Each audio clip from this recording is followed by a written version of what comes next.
Hello creatives, this is Q from Art and Tinker. In this video, we'll talk about how to group, color, and scribble out shapes in Tinkercad. I'm stoked about the scribble tool, guys. Let's start by coloring our red cube orange. Simple enough. Now let's bring over a different shape with a different color, and we're going to align both of these objects using the Align tool.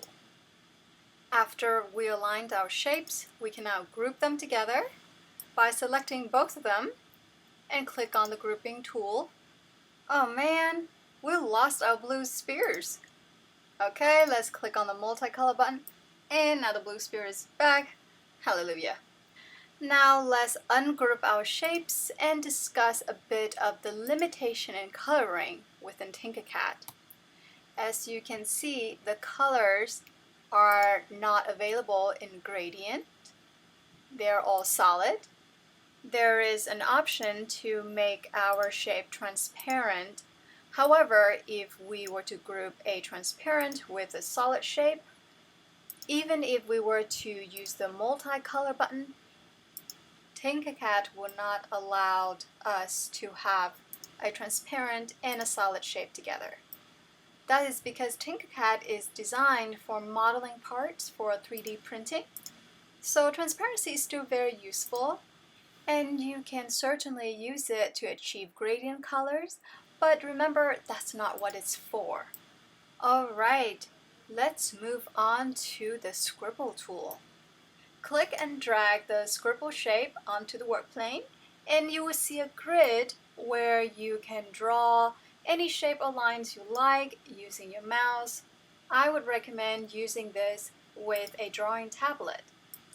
You can use the eraser tool to fine-tune your line. Now, this isn't that great of a mountain drawing, so I'm just going to clear this up. And I'm going to try my luck with the shape tool. See if I can make a better shape. Alright, let's try to make a heart.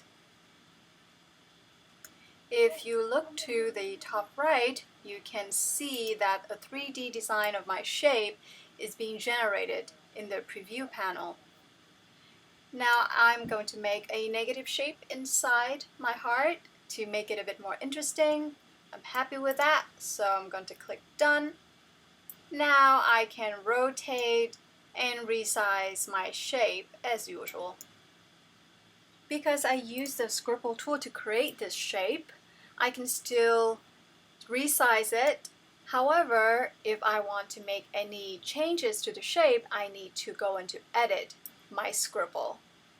But I am happy with the way it looks. I'm just going to adjust the height, and there is my heart ready for printing. That's it for our videos, folks.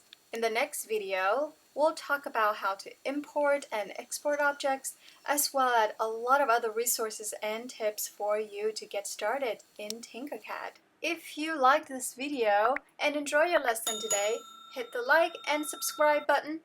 Also remember to check out the Imaginary Art Call from the Royal Arts Collective. Again, this is a paid opportunity, so tell your friends' friends, and submit your design as early as possible. I'm looking forward to see your submission. Once again, this is Q from Art and Tinker. Thank you, and I'll see you in the next video.